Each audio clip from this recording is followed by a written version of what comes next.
Good afternoon. My name is Doug Holder, and I'm here with my guest, poet X.J. Kennedy, and his wife Dorothy Kennedy. Pleasure to have you here today. I'm going to read an introduction, and then X.J. Kennedy is going to read an introduction to his wife, Dorothy. X.J. Kennedy grew up in Dover, New Jersey. Went to Seton Hall and Columbia University, then spent 4 years in the Navy as a enlisted journalist. He was born in 1929. He studied at the Sorbonne from 1955 to 1956, then devoted the next few years to failing to get a Ph.D. at the University of Michigan, but he met his wife Dorothy there. He's taught English at Michigan and Women's College, the University of North Carolina, Tufts, University of California Irvine, the University of Leeds. And in 1978, he became a freelance writer. He's won many awards, and the prestigious Lamont Award of the Academy of American Poets for his first book, A Nude Descending a Staircase, the Los Angeles Book Award for Cross Ties, Selected Poems, and the Aiken-Taylor Award for Modern Poetry given by the University of the South and the Swanee Review. He's won Guggenheim, the National Arts Council Fellowship at American Academy Institute of Arts and Letters, the Shelley Memorial Award, the Golden Rose of New England Poetry Club, and the list goes on. He's a major American poet and, as a friend told me, a living legend. And his wife, Dorothy, is here also, who also is a very accomplished woman. And XJ is going to give a brief introduction to his wife, Dorothy. Well, thank you, Doug. I just wanted to say that Dorothy and I both dropped out of the Ph.D. program at Michigan. She got farther along than I did. She has been a writer in her own right, both as a collaborator, sometimes with me, and she's done a number of children's books, including this one. I thought I'd take my rat to school, which was the first anthology of poems about school for children. She started a whole genre of imitators, and we both worked on a book called Knock at a Star, A Child's Introduction to Poetry, which has been in print for the last 32 years. We revised it around the turn of the new century. And Dorothy has written textbooks. She is responsible in part for a textbook called The Bedford Reader.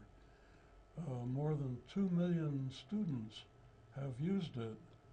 Is that for Bedford St. Martin? Or? Yeah, for Bedford St. Martin's. We use it in English 101. I know a Bedford book. Oh, good. Yeah. So anyway, she's no slouch. Oh, no, I never thought she was. And so, thank you for Dorothy. So why did you choose children's literature just out of to be your specialty? Well, we had decided to work together on, Knock at a Star was our first book, and we got the idea that children might like to know more about how poems are put together. So we illustrate the book with poems, and we mention ways that the forms can be recognized and so on. Are you, and so you guys are collaborating all the time, or on different Often, projects? not Do you always. edit? We've slowed up now, I must admit, but we, when we've worked on books, we've worked side by side and worked hard. Okay, so it's a great collaborative relationship in many ways. I was going to ask you, XJ, you were born before the crash of the stock market, 1929? Yes. Just before it? Just after it. Just after it, okay. Yeah, I don't know whether I had anything to do with it. No, I hope not, but do you think in any way that this has marked your work, your sensibility in any way? I'd be hard-pressed to figure out how. You're of the poet of the greatest generation? Was Yeah. that the greatest? That's what they say. You know, Tom Brokaw or someone coined the greatest generation. Well, glad to lay claim to it. But yeah, it's okay. But your poetry is optimistic for the most part, and Much a lot of of it it. is, yeah. okay, all right. Now you went to get your Ph.D. at Columbia University, but not at Columbia University in Michigan, right? That's right. And but you never completed it. So why do you think that is?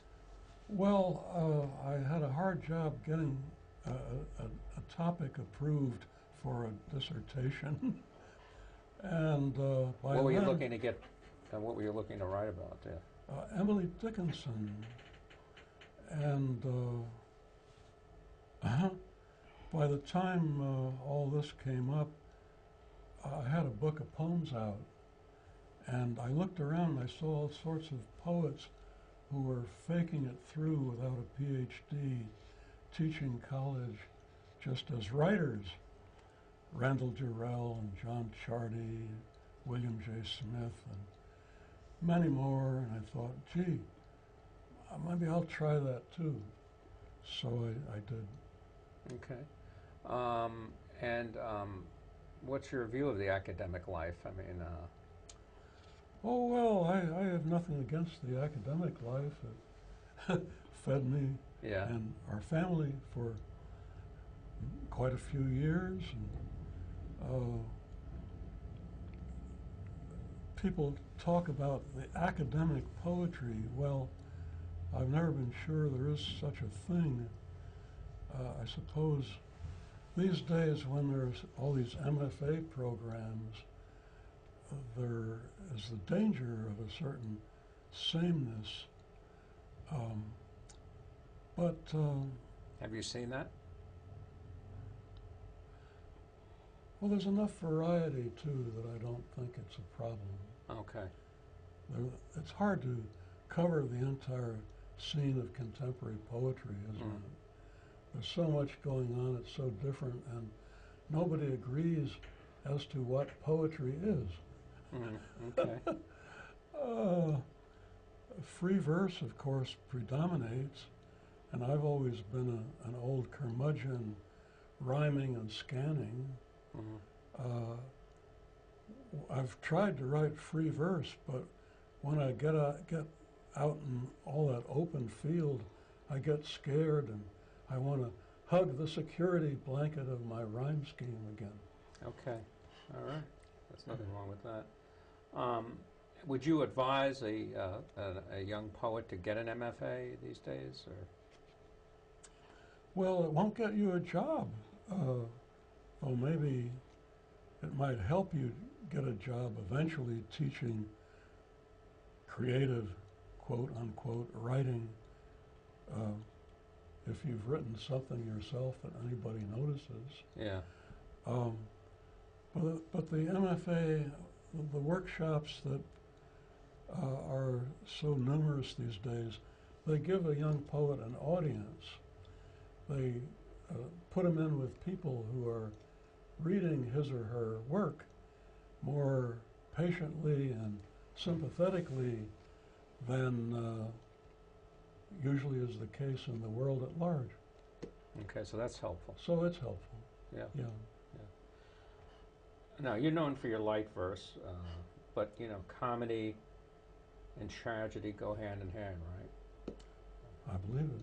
So the poems, you know, are just not for yucks, but deeper things, correct? I mean, is this how you approach? I mean, sometimes are your poems just for yucks, or is it, you know, you always have in mind some truth, some greater truth? Well, when I'm writing a poem, I don't have much in mind at all. I'm just trying to get some words together. Some poems shape up to be nothing but a yuck, as you put it. Others go deeper. I like that kind. Okay. And how did you, you know, you have this ribald sense of humor, you know, that goes throughout your poetry. I mean, was this how did you come to them? I mean, some are very, some are very gloomy, John Berryman or something like that, but you're very light. I mean, did something in your family where they're a bunch, they have a certain view of life, or any influences early on or anything like this? Well, if there was any influence, I guess it was my father, who was sort of the family poet. Back in the days when families had poet laureates who were expected to produce a poem on any family occasion, like a wedding or an anniversary or a birthday, and he would write this occasional verse. But he memorized a good deal of poetry in school. He did not go far in school. He never finished high school. But he could quote pages and pages of Whittier's Snowbound and many another poem. And I'm sure this, if anything, made a dent in me. Okay. Not a big dent. I mean, you seem pretty much intact. A healthful kind of dent. All right, right. Got my schoolboy notebook here. You, like many poets, have had a long love affair at the of the Grolier. We don't want to get the marriage in trouble here. With the Grolier Poetry Bookshop. Oh yes. In Harvard Square. And in fact, you have a book coming out from the Grolier, Fits of Concision, collected poems of 6 or fewer lines. That is correct. You want to maybe show her up there? Well, this is going to be the cover right. of it. Yeah. It should be out in about a month. Who did the illustration? The illustration shows something concise. Alice in Wonderland, when she had shrunk to the size of a mouse, with one of the classic Tenniel drawings from the original Alice in Wonderland. Okay.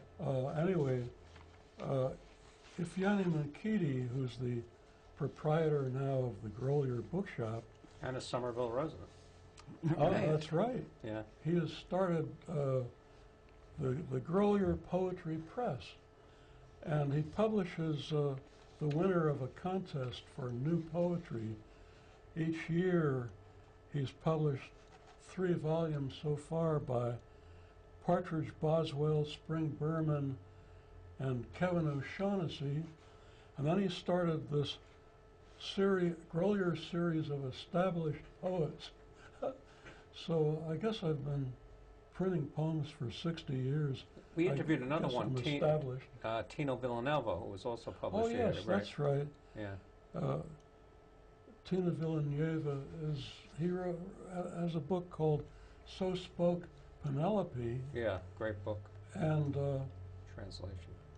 Frederick Firestein did a book last year called Dark Odyssey. Extremely fine, powerful book. And I'm happy to see the Grolier launching out into publishing like this. I'm happy to find somebody who would publish an odd book like Fits of Concision. It has a lot of epigrams in it. And I certainly have a man of your reputation. Do you have trouble finding publishers for your poetry? Oh, sure. Yeah. Many editors despise epigrams. Yeah. They think them vile bugs. Yeah. But I've always loved epigrams, and there are quite a few in this book. Though the book has other things. It has short lyrics, has some haiku, it has some epitaphs. I love epitaphs, and many other kinds of things. Great. Okay. And why did you want to work in the short form? Just a lot of stuff you had all built up, or? Well, it's a challenge, to write a complete poem tersely, maybe in 2 lines, maybe 4, maybe 6. And I love the challenge, and I've always admired epigrams, the classic epigrams, like Sir John Harrington, you know, is said to have written one of the finest epigrams in the English language. He also invented the water closet back in the 16th century. Treason doth never prosper. What's the reason? If it doth prosper, none dare call it treason. That's a pretty good epigram. I think so. Now, you have another book out. It's a novel, right? That's coming out in about a month also. And it's about a mafia capo or something who runs a university. Is that based on true experience? Well, I must admit that it is. Oh. The book is called A Horse Half-Human Cheer, Horse, H-O-A-R-S-E, which is the ending of a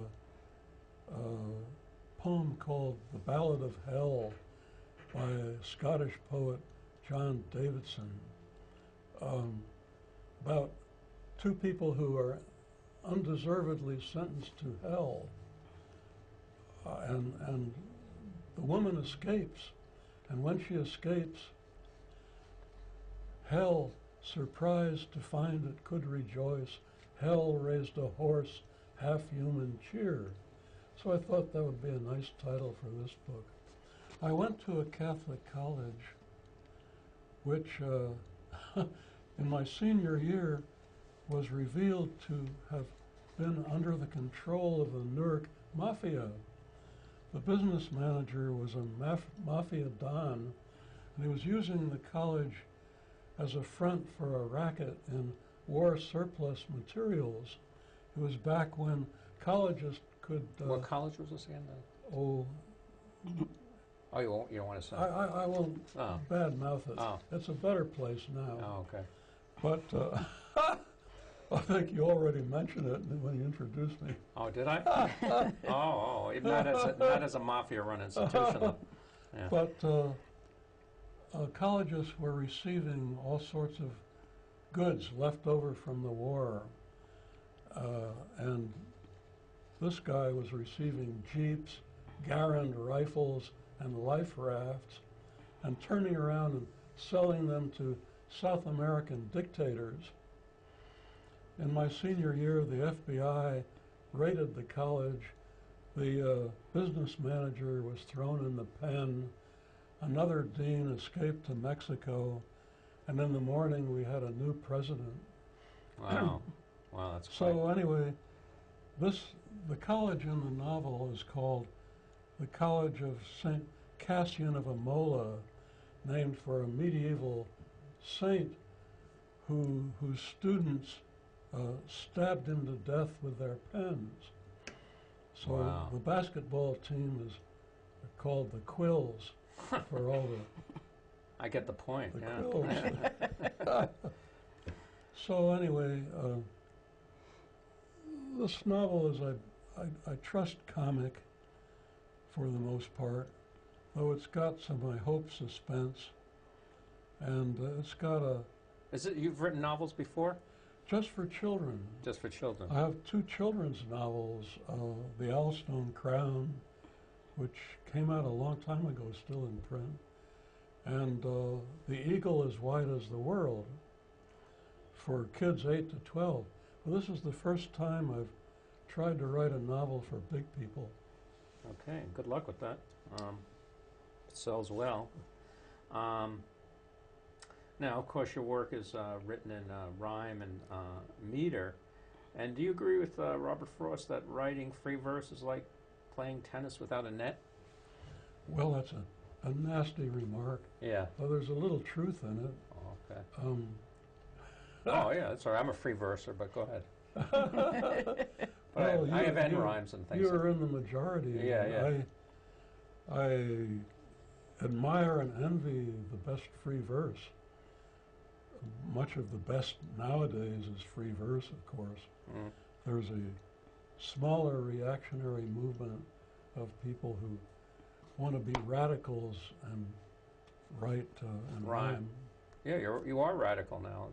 Oh yeah. Before it was, everything was That's that way. right. Now it's changed. If you stay a conservative long enough, you become a radical. That's right. Right.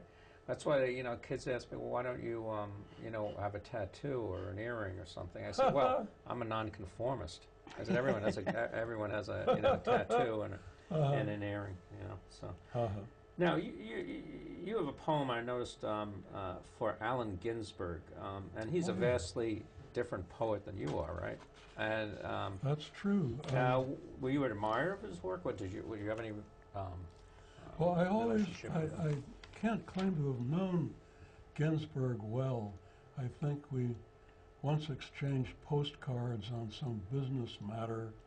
I've heard him read, and I've been at social gatherings where he's there. He was there too. But I always felt a kinship to Ginsburg. We both grew up in industrial northern New Jersey. We both had fathers who aspired to be poets. He had a reading with his father, I remember. Yeah, he did. Yeah. Louis Ginsburg, Right. who Was kind of a mediocre poet, or not a... mediocre most of the time, but once in a while he'd hit it. Yeah.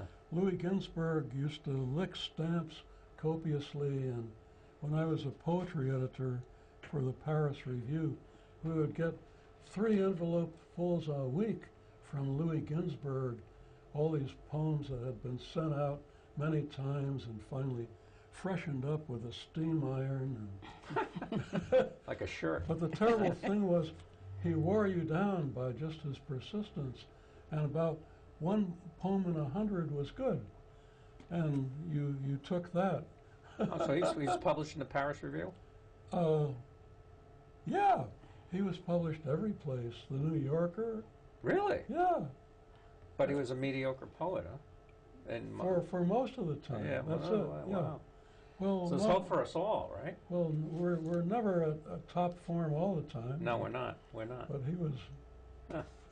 But anyway, I always felt some kinship, as I say, with Allen Ginsburg. We both had Lionel Trilling for a teacher, and Columbia, right? we both admired William Blake's songs of innocence and experience. Mm. Ginsburg once did a record, he and his friends singing some of Blake's songs, and for the elegy for Ginsburg when he died, I thought of Blake's poem about the tiger. A tiger. Tiger, tiger, burning bright. Would you like me to read that poem? Yeah, in fact, I was just going to say I want some time for you. We have a few minutes left, so read I've some got- poems now. I've got that Right here. that poem here. Whatever you want to read. Read. Yeah, for Allen Ginsburg. Okay. This was written very soon after his death. Ginsburg, Ginsburg, burning bright, taunter of the ultra-right, what blink of the Buddha's eye chose the day for you to die?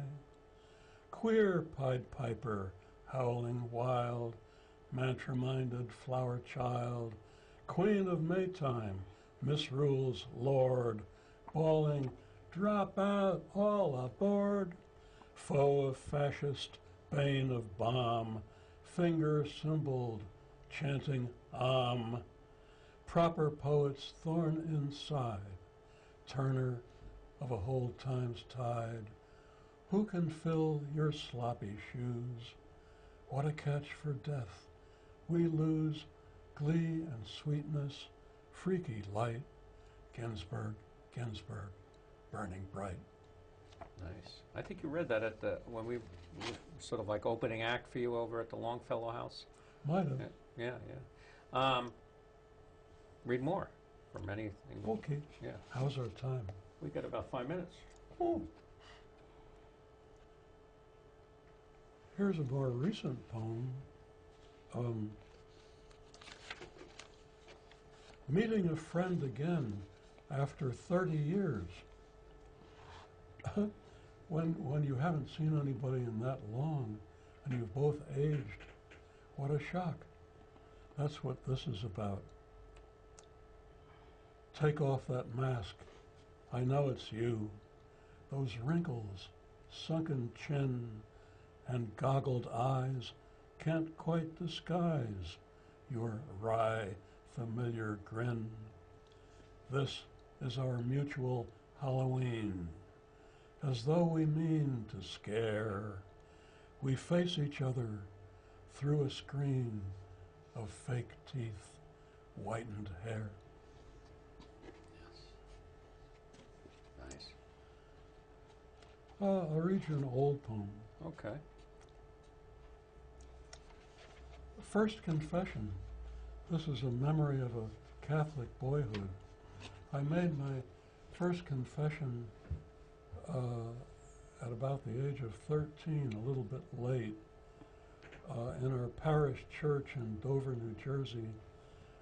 The priest was a ferocious old Irishman, Father Mahoney, who had had some kind of kidney trouble, so all his hair had fallen out, leaving the top of his head bald and pockmarked like the moon. So when you knelt in the darkened confession booth, and Father Manny leaned his bald head down to you, it was as if the moon or some planet were coming down to hear your dirty little secrets that you'd saved up. So, What were you confessing to? oh, it's in here. Oh. It just tells how, as a boy, I came down the aisle, went in the confession booth, got penance and prayers to say, and then the next day received Holy Communion. Blood thudded in my ears. I scuffed, stepped stubborn to the telltale booth, beyond whose curtained portal coughed the robed repositor of truth. Oh, I should say that's a fancy way of saying the priest. It's an old poem. If I were writing it today, I'd just say the priest. So he opens the confession booth slat. The slat shot back. The universe bowed down his crater dome to hear. He enumerated my each curse. The sip snitched from my old man's beer. My sloth, pride, envy, lechery. The dime held back from Peter's pence, with which I'd bribed my girl to pee, that I might spy her instruments. Now the judgment. Hovering scale pans, when I'd done, settled their balance slow as silt, while in the restless dark I burned, bright as a brimstone in my guilt, until, as one feeds birds, he doled 7 Our Fathers and 1 Hail, which I, to double scrub my soul, intoned twice at the